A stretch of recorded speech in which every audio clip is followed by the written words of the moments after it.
Hey guys, thanks for joining us. I'm really excited for today's blab. We are going to be talking about something that affects us all, and that is organizational change, specifically as it relates to the people in our salon who we work with, either as on a peer-to-peer basis or on a manager to staff basis. Now, what we're talking about today is a program called Lumina. Lumina is the opportunity, it's actually involves something called psychometrics. I know that's a big word, but psychometrics is essentially the way to measure, apply a measurement to the way people think and the way that they work. And those numbers that are drawn from that measurement help determine how that person interacts with other people, what their capabilities are, and a host of other things. So we've got two wonderful people with us today. We've got Kaylee Auger from Hype Hair Studio and Chelsea Kuchin, salon manager at Hype. So can you guys say hello and introduce yourselves and tell us a little bit about yourselves as well? Yes, thank you, Greg. I'm Kaylee Auger from Hype Hair Studio. I've been in business for about 6 years at Hype, and we've really grown an excellent team. And I got involved with Lumina a few years back, and it's really impacted the way our team works together. So I wanted to take it a step further and become a facilitator, and that's what we're doing now, and it's been a great journey. Sounds good. And Chelsea, just tell me about your role and how you fit into it all.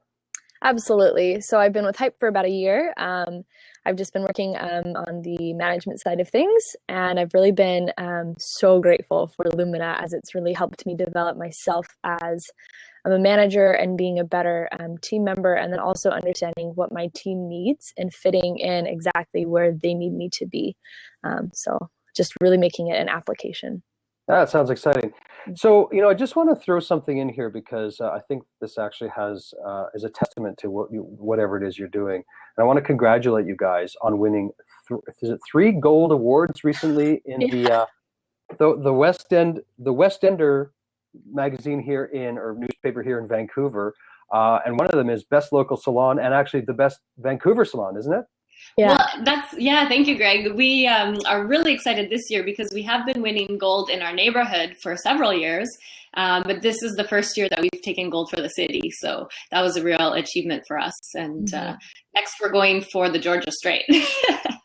Yeah, well, you should. Absolutely. Congratulations. So, with that in mind, it's kind of a foundation. Clearly, you're doing something right. You don't just win these awards by fluke or by accident. Clearly, they have something to do with your ability to run a great operation, a wonderful business, and with a good team.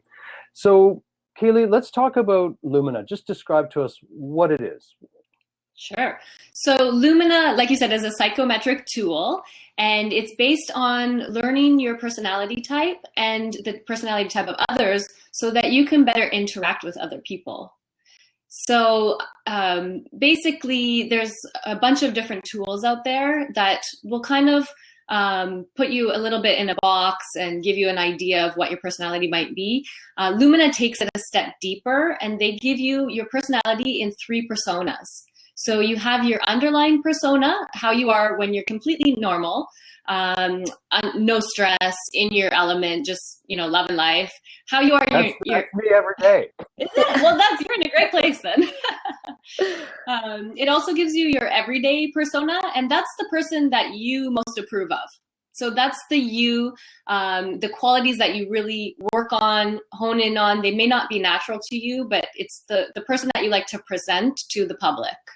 And then it also goes into your overextended, and your overextended is you under stress. And I think that's a question that a lot of people ask is, I'm not one way all the time. And Lumina really speaks to that. Interesting. Okay, good. And can you just give us a real rundown on what is psychometric techniques and give us a rundown of what it is? It's a big word. So. Yeah, so it's based on the Big 5 theory. So it's years and years of psychological research, and they've narrowed it down to a 20-minute questionnaire, and they ask a question in a way that generates a report, and it's just unbelievable how accurate the report is. Can I share a story with you about when we first discovered it? Please do, yes. So I started taking the program, and I came home all excited to my husband saying, like, this portrait, it's so accurate, I can't believe it. And he said, oh, those things are just like a horoscope. You can make yourself fit into anything. So then I went back the next day and I asked the guy beside me to change binders with him to see if we could just kind of read along and pretend it was ours. And after 3 sentences, we both switched back because there's no way I could have fit into what his book was saying he was. And then after that, I had my husband take the quiz, and now he is a bigger believer than anyone because it really identified his personality in detail. Okay. Now, Chelsea, just to bop down to you, you've taken the course, right? Can you give us a little bit of an insight as to just a real quick a rundown of what happens in these courses? What do you learn? Yeah, absolutely. So you essentially take the Lumina personality test. It's very comprehensive, though it only takes about 20-30 minutes to take. And then the facilitator then gets the analysis of your results and really breaks it down. You come together in a course. You're then given this book about yourself. And I, too, was very skeptical. I'd taken many personality tests, and I expected it to just be all about me and like learning, little bits and pieces that I kind of already knew. But what I found was actually quite surprising, kind of mind-blowing even. Some of the insights that I was given, things that I hadn't really recognized in myself but had kind of hinted at maybe before. And it really, so you start to go through with the facilitator what your strengths are, what your weaknesses are, ways that you would better interact with someone of a different personality. So instead of just being about yourself and understanding who you are, you understand how you interact with someone who has a different personality, or someone who has the same personality as you, when you might be clashing, or someone that might not have the same view as you even. So for me, it's been so much more than a personality test. It's really helped me not only in the professional sense, but I mean, even in my marriage, right? It's just really helped me understand how my husband functions and how I function, right? Right. Yeah. And how your kids will function. Oh, yeah. Yeah. Wait a while, but yeah. Yeah, take your time. All right, so let's talk about then. That's great. So now we kind of have an understanding of how it works and what we should expect when we're there from just a standpoint of the place. How can leaders be developed from this? Describe that part to me a little bit. Let's get into the sort of the meat and potatoes of it.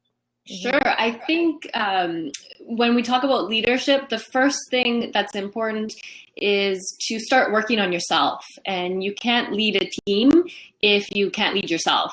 So the awareness that Lumina gives you about your own personality and your own communication strengths is a great place to start for that self-discovery, learning some skills that you may need to develop to become a better leader, and recognizing some of the areas that you're already strong at that you can play off of.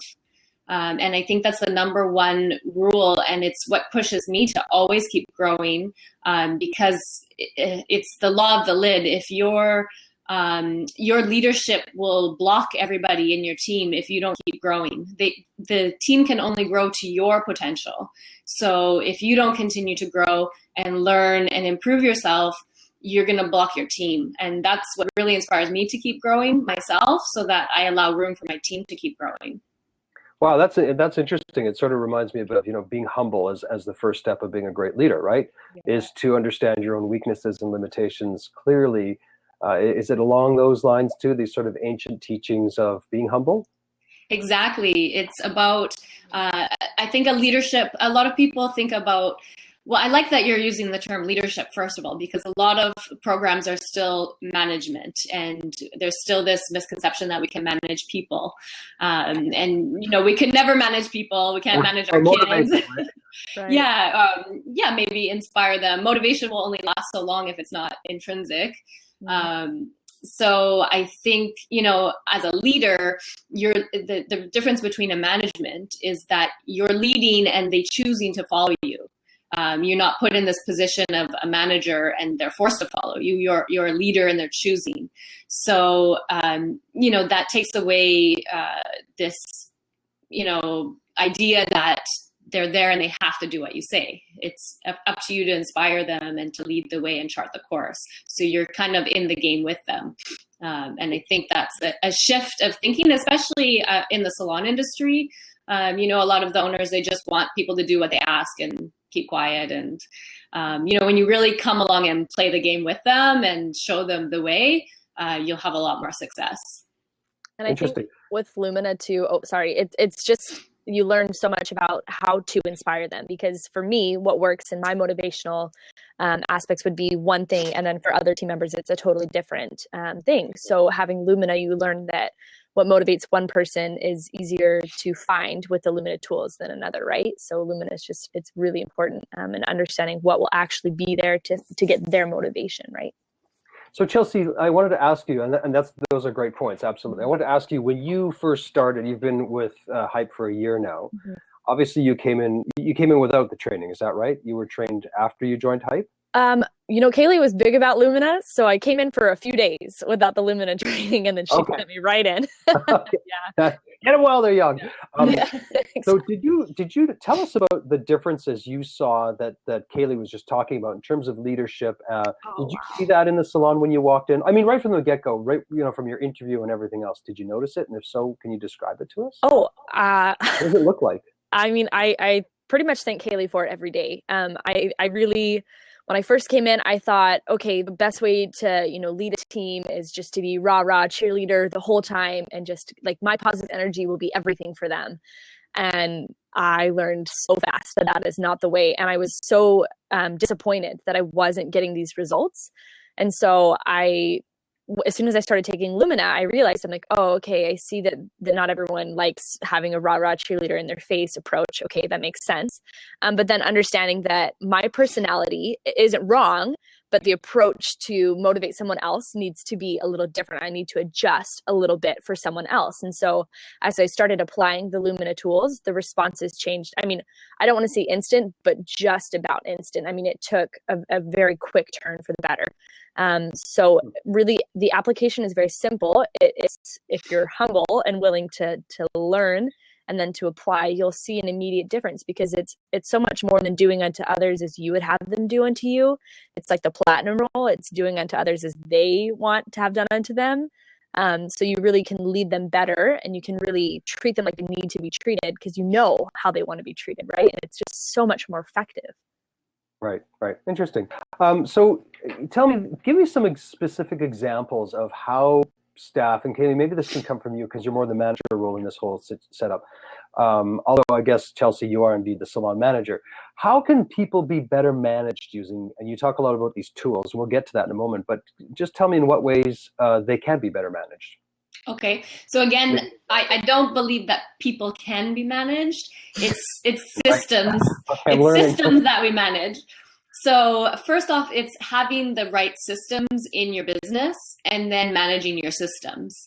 And by saying that, it's, knowing what your rules of the game are, knowing what your non-negotiables are, what things are going to let slide, what things are not going to let slide. And as your team grows, it's more and more important that those are crystal clear. When we were a team of 6, we could get away with just saying this is how it is, and making special allowances for certain people. Now that we're a team of 15, that just doesn't fly anymore, because it's, why did she get that? I don't get that. She got special treatment. It becomes this big family, and people just want things to be fair, and they want to have it cleared out. So the way that this has really helped our team, well, I just have a picture of the first day we did the training, and the girls were all in the back. Usually they're plugging away on their phone or, just trying to get out of there. And we have a picture of them all with their books open, and they just couldn't get enough of, reading through it and discovering about themselves. And I share a story often about 2 girls that I often had to do, and I call it an intervention. So it's 2 girls that were just always butting heads. And so I would take them, for coffee and try to mediate it, because they just couldn't seem to do it on their own. And after the training, I've never had to do that again. They figured out, and they've even done some videos of them, having fun in the back room. And I was so surprised when I saw that, because they really had a hard time with the personality differences. And now that they can understand it and put that aside, they've developed a much better working relationship. Mm-hmm. Well, that sounds dramatic. It's all girls, Greg. Well, I know it happens. Yeah, I know it's drama. But I suppose if you're right, and so this isn't about managing people, and I want to kind of reiterate or go back on that because many of us do think of, and we have been trained this way right from childhood, right? Our parents tell us what to do, our school tells us what to do, we follow rules, we can't break the law, and I suppose then we go into managing a business the same way, right? This is how it happens, this is where it goes, and that sort of thing. How difficult is it for people to break out of that mindset? I mean, it sounds to me like you're sort of unlearning years and of stuff and that come from your childhood. Is it a challenge? Is it a real challenge? It is. It's an ongoing process. I don't think anybody has really arrived, and myself included. I'm always, I'll be out like teaching team management courses, teaching Lumina, and think my team's so great. They get along so well, and then I'll come back to the salon and some kind of drama happened. I don't think it's still personalities. There's so many different dynamics to a personality. I don't think you'll ever figure it out 100%. But if you're on the journey of learning and growing and trying to improve, people recognize that, and they give a lot more of themselves, and they try to participate in that. And sometimes they just need a reminder. Sometimes they forget about the tools and they revert back. Like you said, when it's a childhood thing, it's hard to undo. And it's the same. I don't know, if any of the viewers have kids. I know you have kids. Greg, you'll understand. It's the same with your parenting style. Sometimes you hear your mother coming out of you, and you're just duplicating what you had as a child, and you're like, oh no, I never thought I would say that. But I am. So it's reprogramming yourself. It's a new world. It's a new way of thinking. It's more about positivity and acknowledging people's strengths and working on people's strengths than trying to fit them in a mold and a box. Love it. So let's transition over to the tools. And Chelsea, let's jump over to you. No doubt you've got this toolbox that you use on a day-to-day basis. Am I right? I mean, we're calling them tools. Can you give me some examples, or can you give us some examples of those tools and how you might apply them? Yeah, absolutely. With the book about yourself, so you get like a 65-page book about yourself. They also give you a speed reading map. And it's super effective. It just gives you, there's 4 colors in Lumina for the 4 personality types. So there's the blue, the red, and then the yellow and the green. And with the speed reading, it basically just gives you, that's like a physical tool, right? It gives you a quick breakdown. So if you're, for example, I had to go and approach someone with a personality type that's not my own. I'm a yellow red. I'm very much kind of bright and bubbly, and then also can be more of an aggressive type in my way of talking. I'm very extroverted. And I had to speak with someone who's very introverted and likes to think and take their time. So for me to come and just to be like, well, hey, this is what I'm thinking, and come very aggressively with an approach, that's very off-putting for them. They really need time to think things through before having a discussion. So I use my speed reading map just very quickly to say, okay, how can I approach them to have an effective conversation so that this can be really just effective, right? So I sped around a few things that said, make sure to use numbers, make sure to give them time, make sure to go on with a calm manner, things like that, just like 3 key points. And as I did so, the conversation, like for the first time, was like flawless. And I didn't leave like with cold sweat, right? It was just perfect because we felt like we'd really connected and we got through everything we needed to. And there wasn't like this feeling of like, oh dear, something's going to go wrong. So there's the speed reading map that's very effective. Even in your book, I think my favorite section, I probably read it a little too much. It's about people that you might even butt heads with, right? It has a section that says, you might have trouble with, it's basically your opposite personality. And it gives you tips on how to better talk with those people. And I use that tool every day. So it's just great. Yeah. Well, I suppose, we take a Lennon and McCartney model, and that could be, somebody that you're opposite to could be the greatest thing, right? That could actually result in the greatest end product, right? So true. Yeah. So you mentioned a speed reading map. Right? So when we're talking about these tools, is this an actual thing that you have, like a physical, So Greg, I'm glad you asked because I have one right here. All right. So see if you can see it here. So this side here has all of the qualities. So for example, if the person is radical, sociable, takes charge, reliable, cautious, you find them and you say, okay, I think this is the personality that I'm going to be talking to. And then you Okay. flip it over, and here it says suggested rapport building techniques. And then you find the same cautious. And here it says, inform them how you have considered all the risks and be patient with their questions and need for clarity. So it's giving you a suggestion on how to approach that person. Yeah, that's really fascinating. So, how do you identify who it is you're speaking with? I mean, is that something that you can do fairly easily? And what if you make a mistake? What if you think someone's an introvert, but they're just tired, or an extrovert and they're had too much coffee? That's a great question. You're going to find that every person has a little bit of everything in their personality. If you've taken the full day program, you'll have a really good grasp on all of the attributes. There's 24 qualities, and we call them all qualities. They're all positive attributes. The only time they become negative is, again, when you're under stress or overextended. So we look at them all as qualities, and this little tool does a really great job of giving an example of what that person might be. So, for example, a collaborative person is a team player with a win-win mindset. So say you're a red person who just needs to make a decision and you're not considering how all the people will feel, and you know that your leader has a win-win mindset. You're going to go into that meeting prepared to show them how it's going to be great for the team, instead of just laying out your plans to kick butt. Right. You're going to say, okay, I know this person's collaborative. I need to win them over and make sure they understand how it's going to benefit the team before I go into my hardcore plan that I just mapped out. Interesting. I love it. So we have a question from a viewer at lowercase asks, how do you identify yourself? And that's a great question because it's very subjective. Yeah, and that's what the online quiz is for.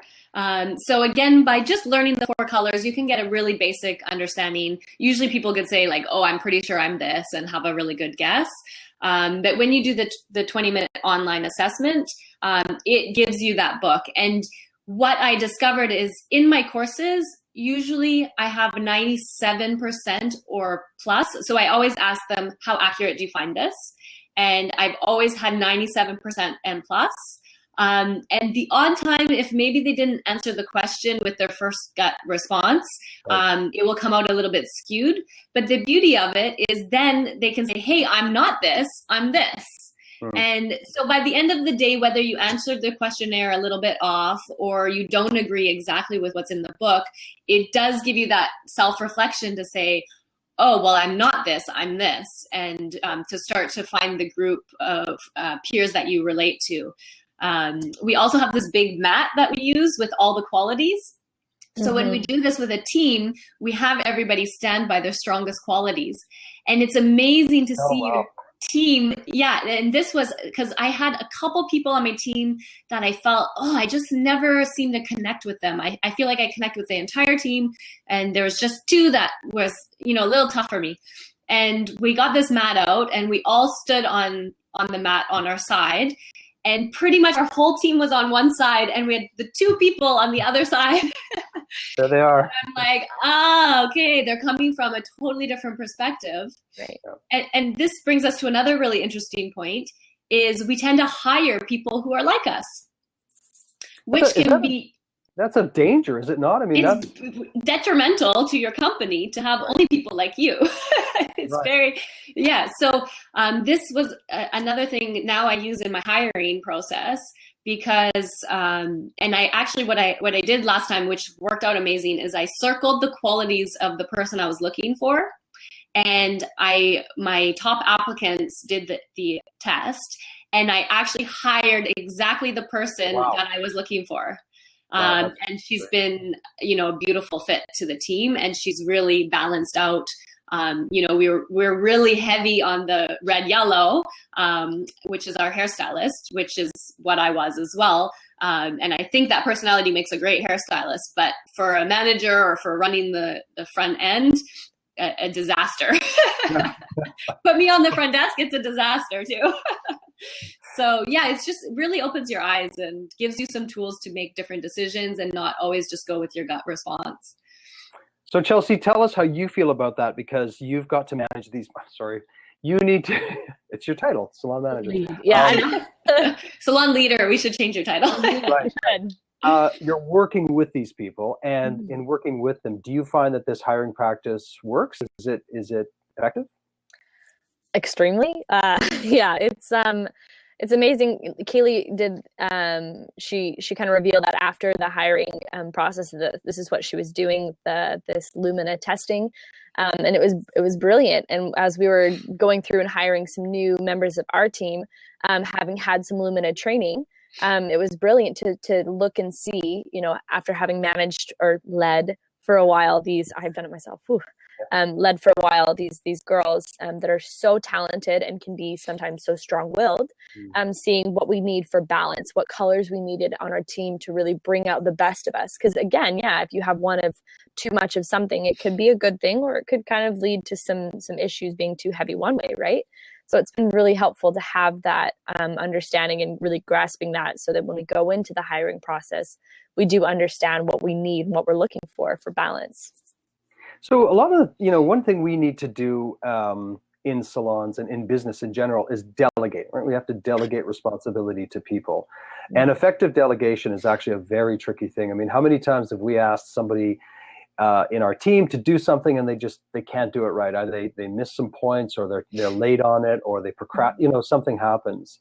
Does this help with delegation? In other words, when you look at a task, something that needs to be done, are you able to say, this actually needs to go to a yellow or a red? Do you use it that way, and can it help? Exactly, Greg.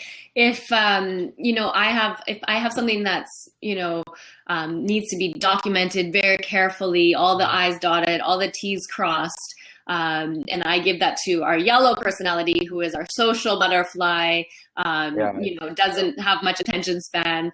It's not the right fit, and you're going to end up frustrated. So of course you want to find your blue personality, who's reliable, who's logical, who takes their time and really thinks things through.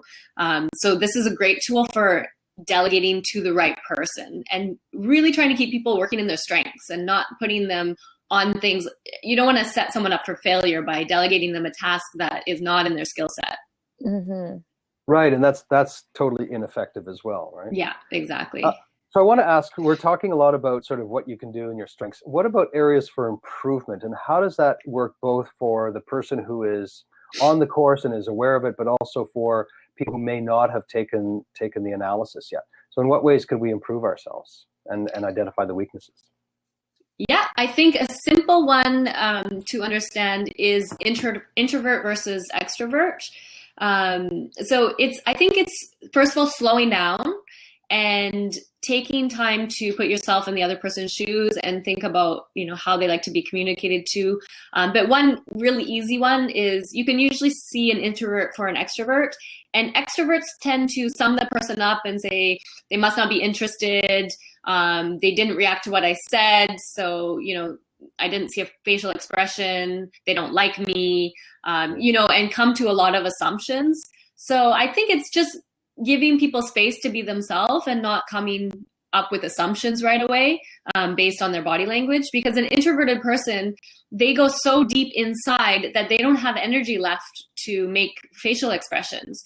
And it doesn't mean they don't like you or they're not interested in you. They're just very self-reflective, and they may be thinking, going down to P12 in the parking lot to get that piece of information, and an extrovert's going to be over them like, did you hear me? What's the answer to that? And getting really frustrated. So if you're an extrovert, just stepping back and giving room for the introvert to really dig deep and answer your question. And the other way too, if you're an introvert, really preparing what you want to say in advance and getting it out to the person in a quicker manner. Right. And I think the key is that if you're the one who has the tools and you're the one who's in the leadership position, it's up to you to mirror or mold yourself to the other person. So some people say, I don't want to change my personality, or, why would I be the one to bend?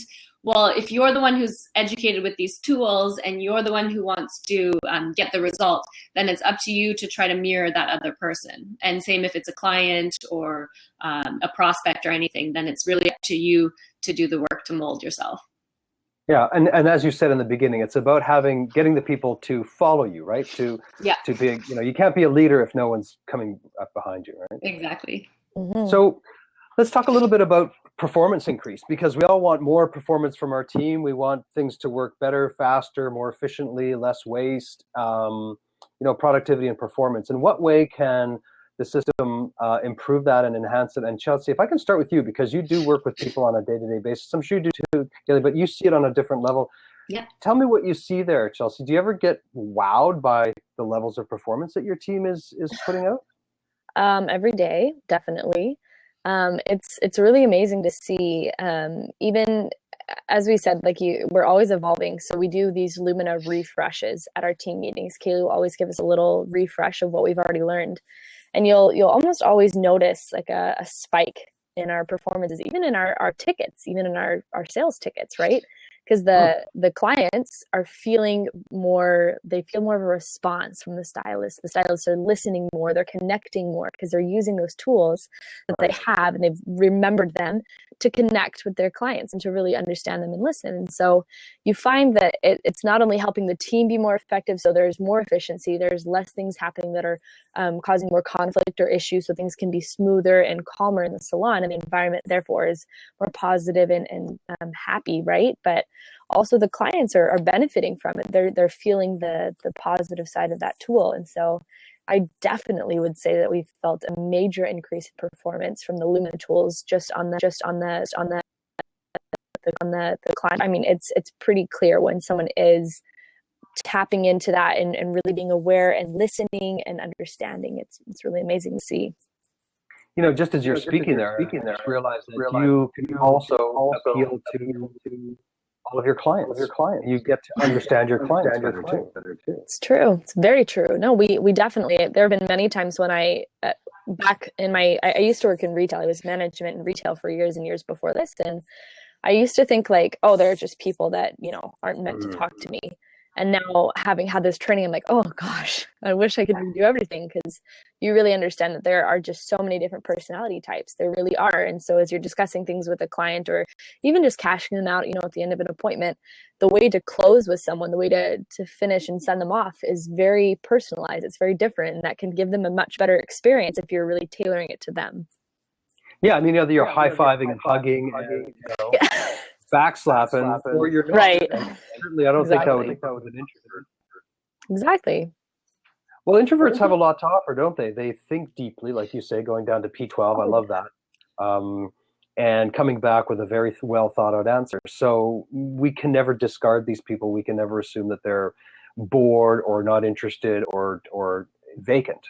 They could actually come out with a real gem after the whole process, right? So, and they usually do. Right. Yeah. The main thing that Lumina really teaches you too is I love that one of the first things they say is that there are no weaknesses. None of these traits are weaknesses.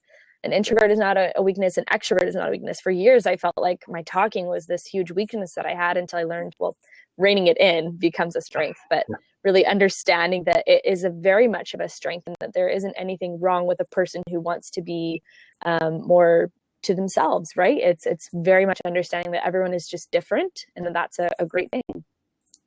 Let's just transition over to retention. We all, in the salon industry, we all have a challenge with keeping staff.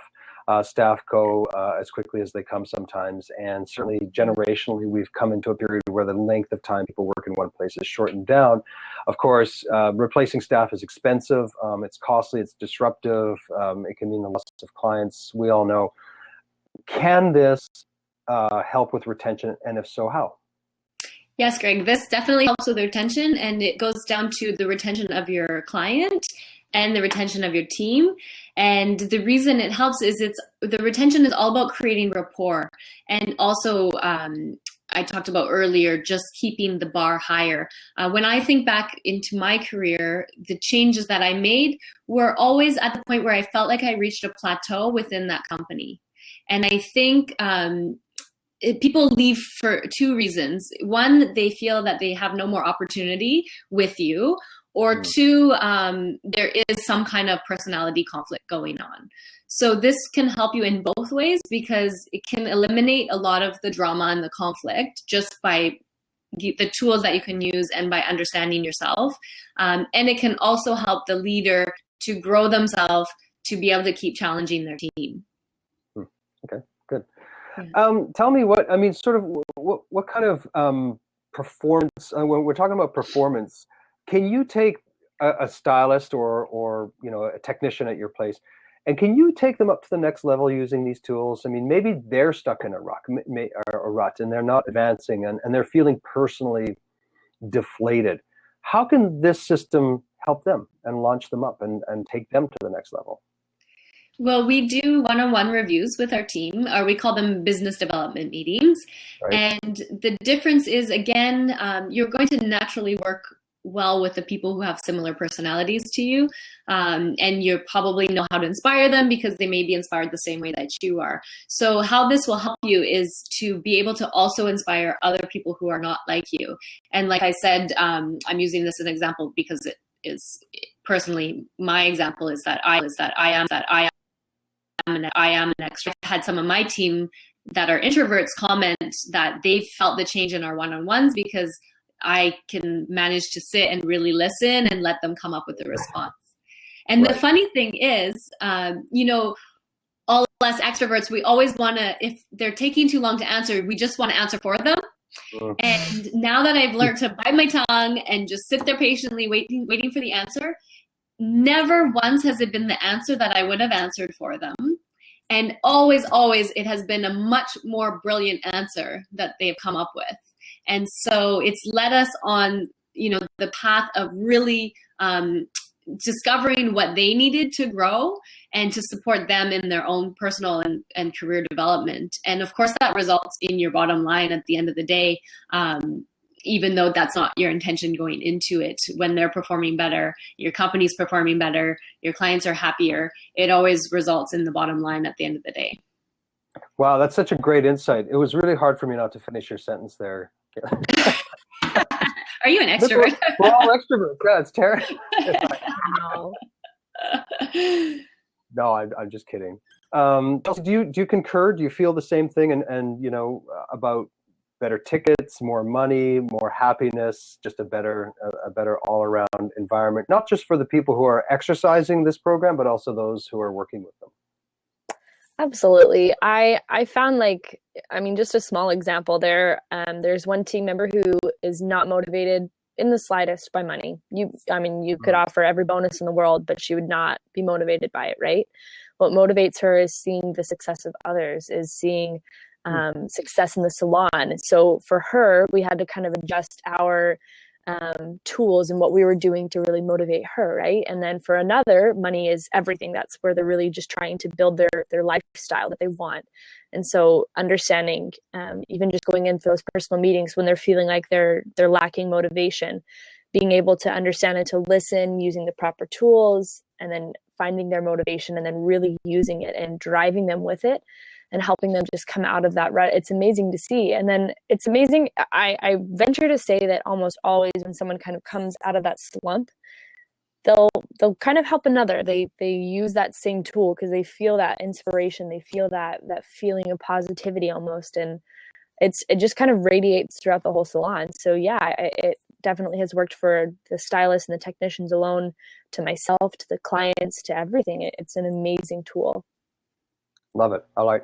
So I just want to close up, and I want to ask you both what you have both learned about yourself as a result of this process. And I'll go with you first, Kaylee. I'll ask you what did you learn about yourself that you found most surprising? I think it's just that I found that I really jump to conclusions for people because I'm a little impatient. And I learned to really honor other people's strengths. And I say the word honor because it's really taking the back seat and giving people time to see, what they come up with. And then seeing that as a positive and not a negative. And if I can share one last quick story with you, it's a fun one. An example of this is I was in my yellow stage, which is spontaneous and outgoing and planning my wedding. And my husband and I actually got married and went for an epic water ski in our, gown and tire. You might have seen the picture. Yeah. And the day before, I notified my mother, who has got much more blue in her personality, which is the reliable, hesitant, cautious. And she started freaking out, and she said, I'm going to watch my daughter die on her wedding day. And like, you can't swim. It's going to be 50 pounds and it's wet. It's going to drag you under. So I said, okay, Mom, I'm going to wear a life jacket under my dress.